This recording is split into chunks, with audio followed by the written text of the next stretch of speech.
From Washington, the McLaughlin Group, the American original. For over 2 decades, the sharpest minds, best sources, hardest talk. If. For such a small word, it packs a wallop. If I live to 100, if Social Security isn't enough, if my heart gets broken, if she says yes. We believe if should never hold you back. If should be managed with a plan that builds on what you already have. Together, we can create a personal safety net, a launching pad for all those brilliant ifs in the middle of life. You can call on our expertise and get guarantees for the if in life. After all, we're MetLife.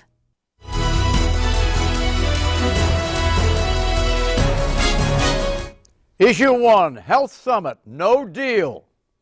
I think most Americans think that a majority vote makes sense. Majority vote is used here by President Obama is code. And that code means 2 things in this context. 1, the Health Summit did not produce Republican-Democratic agreement. Secondly, Democrats will enact the Obama health plan without Republicans. Democrats are the majority in both chambers, and the majority rules.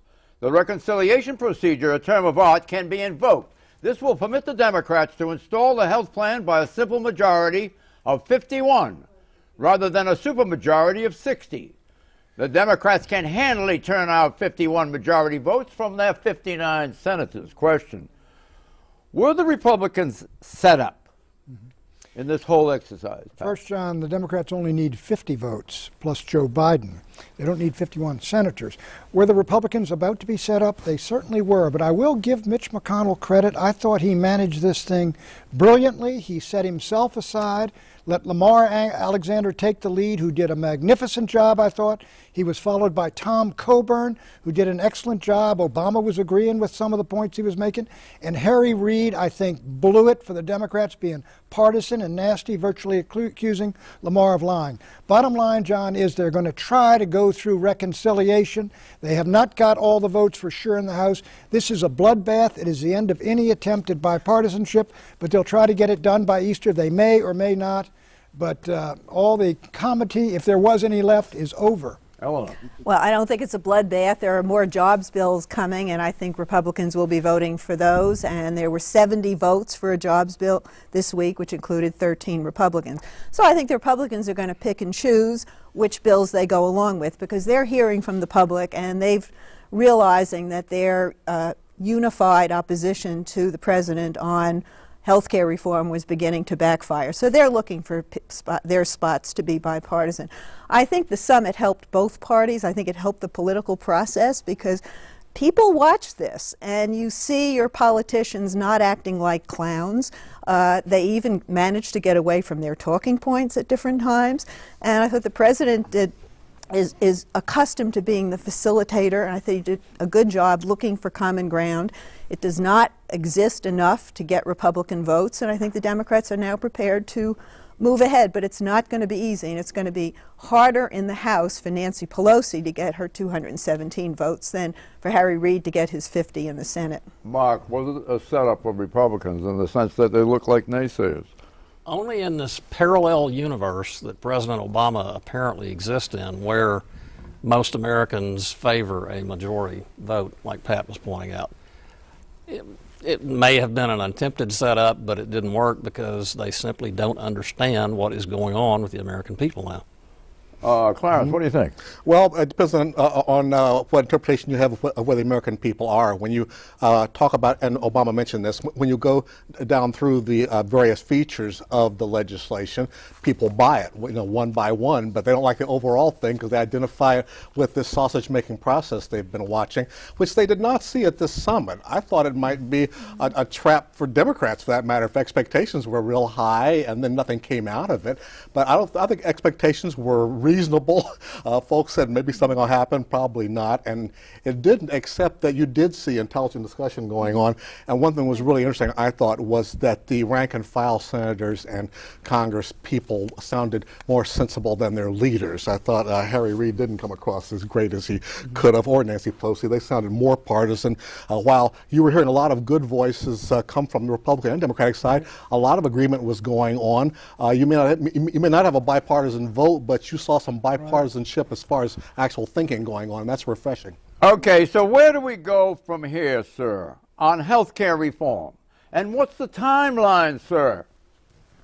So the question that I'm going to ask myself, and I ask of all of you, is there enough serious effort that in a month's time or a few weeks' time or 6 weeks' time we could actually resolve something? And if we can't, then I think we've got to go ahead and make some decisions, and then that's what elections are for. Is this political strategy brilliant or is it dumb, Pat? I think Obama's got to do it. I think he cannot walk away from health care and have the Democratic Party with these monster majorities not even getting their signature legislation through and him walking away from it. So I think they're going to go for it. I think they're going to do battle. I agree with Clarence. I thought Pelosi and Reid dropped the ball, but I thought Obama was excellent. I agree with Eleanor in the way he handled this whole thing.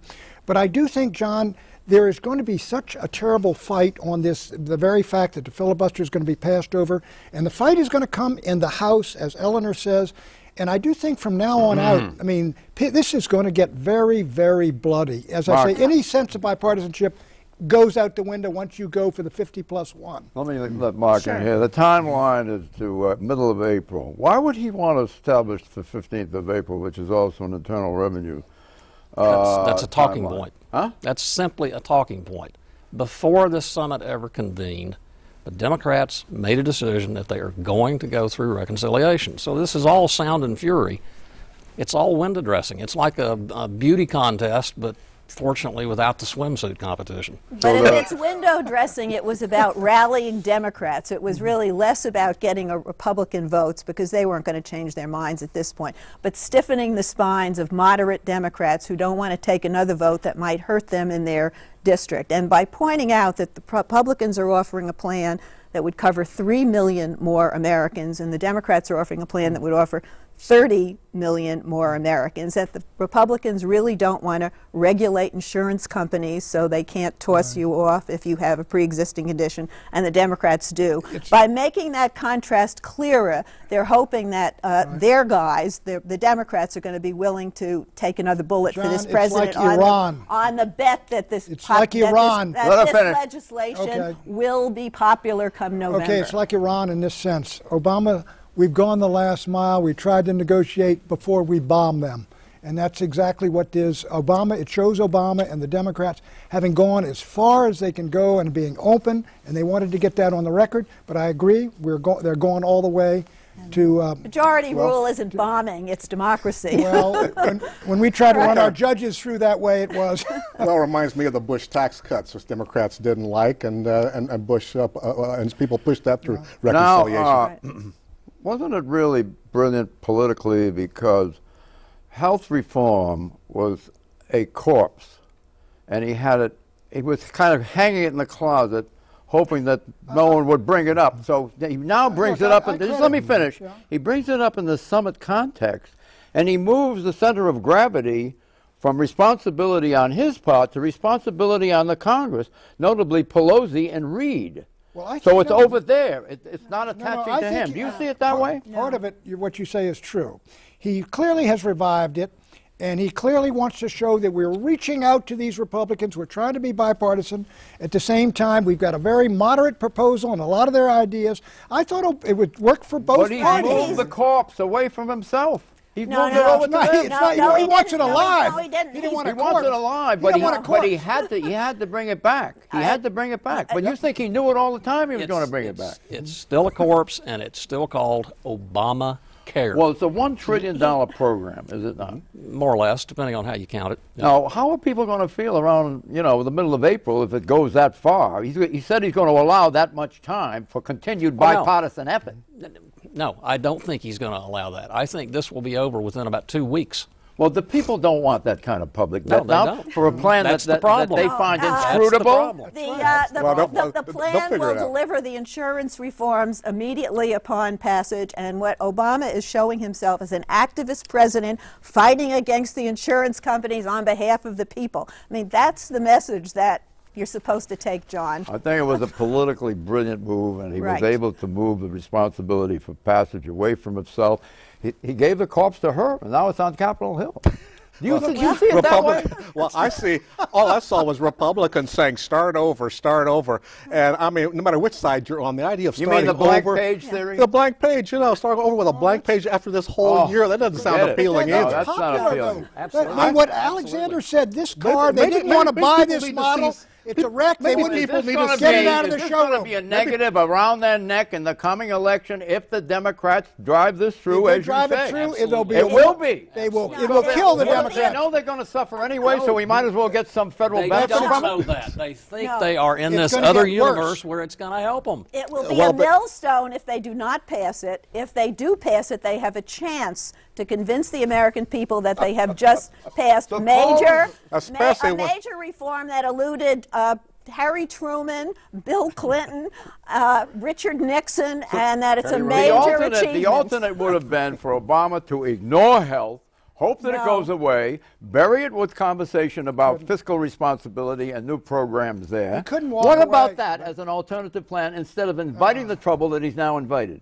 Not while the insurance not companies realistic. are You mean he raising. had to face up to the He health had- problem? he's- Run away without a He's fight, got to John. play the Do end you game. agree with me that he's moved it away from himself? No, not at They're all. still, Not at insurance all. companies It's are still Obamacare. raising. Right. Insurance companies are still raising premiums, John. Exactly. 54%. That was the kind of 42%. That was the profit raise that major insurers got Do you last hear year, the public while everybody else complaining- was you hear suffering the this public economy. complaining about that? About Yes. insurance premiums, you better believe it, and coverage and lack of it, and people being You think they're going to dumped off of complain their about that policies. less because we now have a $1 trillion program in place with federal subsidies buried in them? Not How much many has been rallies, said about John? that, has How it? many No, rallies- that's the thing. More needs to be said about what John, would happen if we Who don't says- have Who reform. says that the public option has been removed when it's, in the fine print there? No, it's Various not. subsidies? John, how many rallies have you not a public seen for option. this health care bill?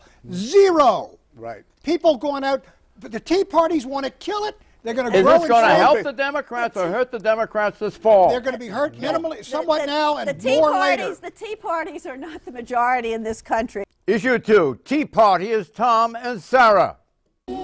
With tea for two and two for tea. Just me for you and you for me. The race for America is on right now.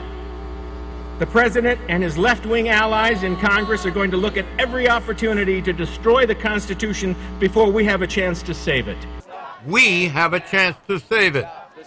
The we that former Colorado Congressman and Tea Party activist Tom Tancredo is referring to is the Tea Party. It has already become a major political force. The Tea Party this week unveiled its declarations of independence. One declaration focused on its independence from Democrats. Quote, "We declare ourselves independent of the Democratic Party and its power-drunk junta in Washington, D.C., which is currently seeking to impose a socialist agenda on our republic." Unquote. Question, is the Democratic Party's agenda under President Obama a socialist agenda as stated by the Tea Party? Is Mark Tapscott. Well, John, let's see here. They own General Motors. They own Chrysler. They own Wall Street. They want to own the healthcare system. This is a tree. It's got 46 apples on it. I think it's an apple tree. Well, the funny thing is, those entities are all doing better now than they were before the government takeover. The government's not in the business of taking over companies, but we are in a crisis situation right now. But the socialist tag is such a great little label to throw around. It comes right out of Ronald Reagan's speeches from the early 60s. But the question is, what's the bottom line? What really delivers for the public here? Yeah, truth is, Ronald Reagan called Medicare socialism. I said by now we'd be a red state, man. I mean, I a don't communist see state. I don't see a health care plan that keeps the insurance companies intact as socialist. I don't see a refusal to nationalize the banks in the crisis that we had a year ago as socialist. I basically see what this president is doing is trying to save capitalism from the excesses that took us to the brink a little more than a year ago. All right, look, you got the federal government and the state governments now spend, I believe, By one statistic, it was 44% of GDP. I think the more accurate one is probably 38, 39%. That was always considered gross domestic product. Gross domestic product eaten up by government, and government regulates and controls almost all the rest of the country. By any historic standard, we are well on our way to socialism. I mean, we've passed the line. What's the GDP today? About 13 trillion? It's 14 trillion about, and we're talking 40% of that? No, well, 40% of it you take state, local, and federal. Federal's 3 points. Which part of socialism do you think the people want to give up? Medicare? Control over the safety of food and drugs. I don't think they want the government taking over their health care system. More Tea Party principle. We declare ourselves independent of the Republican Party, which has in the past manipulated its conservative base to win election after election, and which then betrays everything that base fought for and believed. Unquote. Question, is this declaration a warning to Republicans not to take the Tea Party movement for granted? Well, Republicans certainly have to be wary because they've already seen dissension against candidates who aren't conservative enough or who aren't anti-tax enough. But Republicans have certainly been more aggressive than Democrats insofar as trying to co-opt the Tea Party movement, get involved in there, Dick Armey and various other folks trying to win them over to their side. Sarah Palin is, of course, a heroine of the Tea Party folks, and she has not left the Republican Party as far as I know. Okay, we'll hear from her very shortly. Okay, a third Tea Party declaration focused on the press. Quote, the Tea Party movement refuses to give false credence to the self-aggrandizing, self-deluding lie that any part of the Fourth Estate is free of the self-serving agendas of those who own them. Unquote. Pat, you can speak to this. Is the media beholden to corporate owners? Well, look, our owner, I work at MSNBC, which tends to be somewhat liberal, and AT&T owns us, so they telling us what we ought to do politically, Well, the dragon here with the Tea Parties, I think, is Rupert. Well, no, Rupert's got the populist, his shows, the Tea Party folks are watching his shows, John. The key to the Tea Party, John, is this. It is the swing vote in American politics, and this fall it is swinging toward the Republicans, and it swung away from Obama in Virginia, New Jersey, and Massachusetts. That's why the Republicans... Do you think they ought to worry about Rupert? No, I think the Fox News is going gangbusters with Obama in there, just like we would be. Fox News loves the Tea Party movement too. Well, you don't see anything in the Wall Street Journal, do you, that's changed in any significant way since Rupert took control of it? The Wall Street Journal is a neocon publication on its editorial page, John, and I'm not talking about editorial page. I'm talking about news coverage, page 1 and inside. Actually, the news pages are better, more precise, and more... It's a better newspaper. It's a better newspaper. It's far better. So you don't see any tilt or sheen that's been added to it because of the ownership. Murdoch didn't buy the Journal to ruin it. He bought it because he wants a new crown jewel in his empire. I think that's what and they do very good news coverage. You ought to tell us that the Tea Party is. The Tea Party demos. Hold on, Eleanor. The Tea Party demos. A recent CBS poll sheds some light on the Tea Partiers.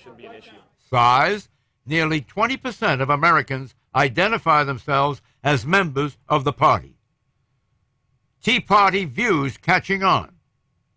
56% of Americans prefer a smaller government providing fewer services. Education. Tea Partiers have the same college education likelihood as the rest of the country. Income. Tea Partiers earning more than $50,000 a year. Same likelihood as the rest of the country. Race. Overwhelmingly white. 95%. Party affiliation. Sarah Palin says independent. Most Tea Partiers, I know, they are independent. They're not registered in either one of the political parties, and they haven't been politically active in terms of being obsessively partisan one way or the other. But they are more aligned, it seems, with the ideals, the planks in the platform of the Republican Party. Question, nearly 20%. 20% of Americans identify themselves as Tea Parties. Does that figure understate the Tea Party's political impact, Mark? Absolutely, it understates the impact of the Tea Party because, and I talk with Tea Party leaders all the time, and I can tell you that they represent the advance wave of an incredible upswing tidal wave, if you will, of people who are saying, well, there is energy in American politics today around the Tea Party movement. It's gotten a lot of attention, and people are saying, oh yeah, I identify with it. But if you poll them, you see there it's overwhelmingly white, it's overwhelmingly male, affluent, and very conservative. Not unlike the angry white men who all supported the Republican agenda in 1994, and a lot like the Perot voters. We've seen this phenomenon before. Clarence, do you know any black Tea Partiers? Well, that's kind of beside the point, John, because I think the same kind of emotions that moved black voters to vote for Barack Obama, you could find in the Tea Party movement. Eleanor's right. A lot of the same people who were Perotistas, and even some people who were for Ralph Nader. 95% white figure. John, is that a really material, or is it incidental? I don't know. The fact is, look at who was angry. Look at who was angry last year. Look at who was upset when Barack Obama won. Look who was the most upset around income tax time. It was mostly white ex-urbanites. That demographic naturally gravitates to the Tea Party movement. That doesn't mean they're racist, but I tell you, if you want to appear to be people interested in outreach, you don't book Tom Tancredo as your keynote speaker. John, let me answer. White America is tremendously alienated from all, especially working class, blue collar, alienated from all the institutions, government, corporations. He's exactly right. Issue 3, miss me?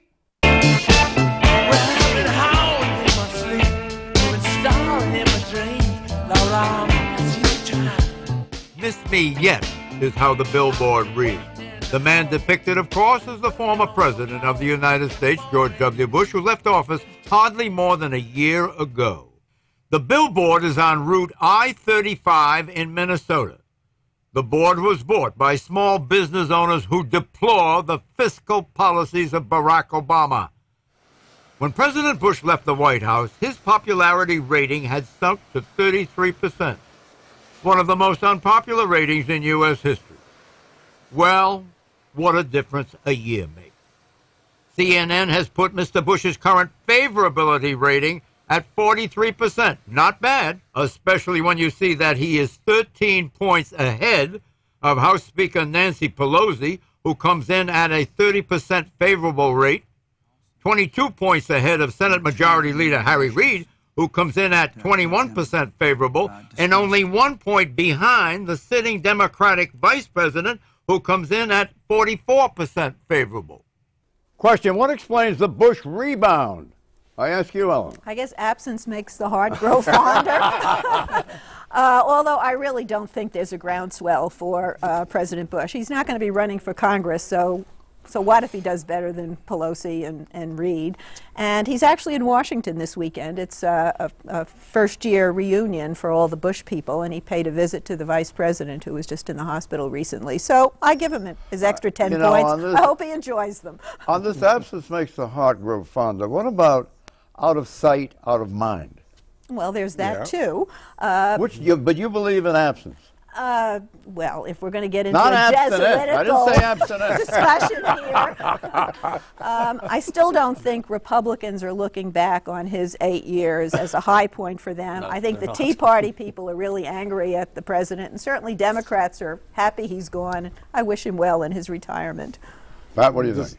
There's a reason for it, John. Other than Warren Harding, who, when he died, was very enormously popular and went way, way down after a lot of Really? After his death? Yeah, after his death, he went down. Where was he from? He was from Ohio, Marion, Ohio. But here's why the presidents go up. When they leave office, Eleanor's right, you forget about some of the things they did wrong. Secondly, nobody attacks them, John. In the last year of a Bush president, people hammered Truman, hammered Nixon, hammered Bush. But when they stop attacking them, they start just naturally rising. Okay. And they get the support of their party. Mark, this is going to you. Republican sweepstakes 2012.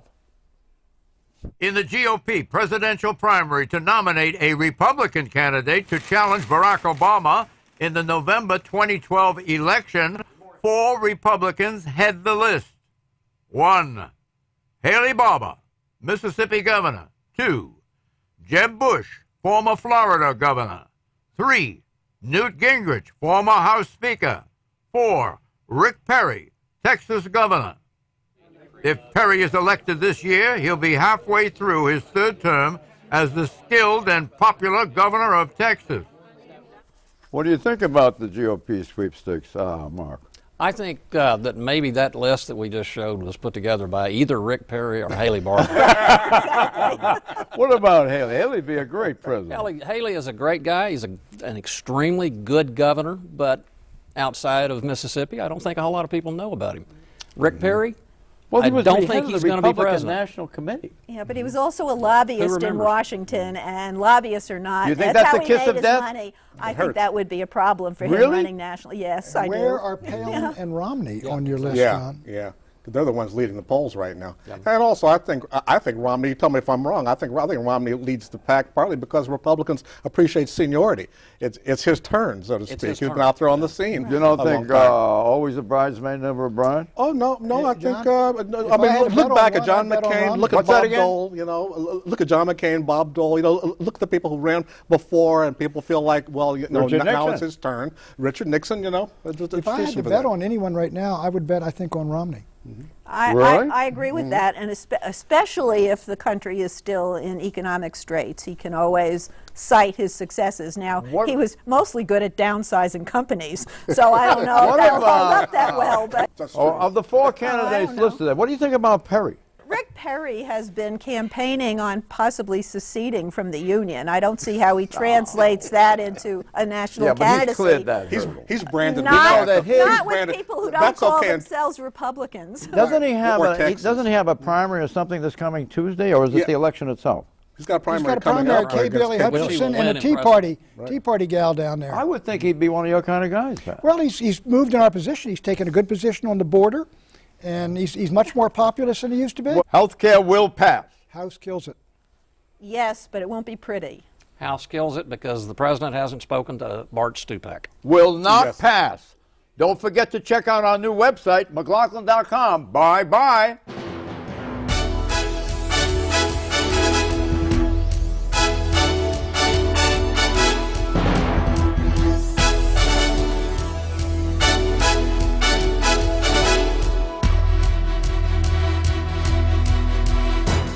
If. For such a small word, it packs a wallop. If I live to 100, if Social Security isn't enough, if my heart gets broken, if she says yes. We believe if should never hold you back. If should be managed with a plan that builds on what you already have. Together, we can create a personal safety net, a launching pad for all those brilliant ifs in the middle of life. You can call on our expertise and get guarantees for the if in life. After all, we're MetLife.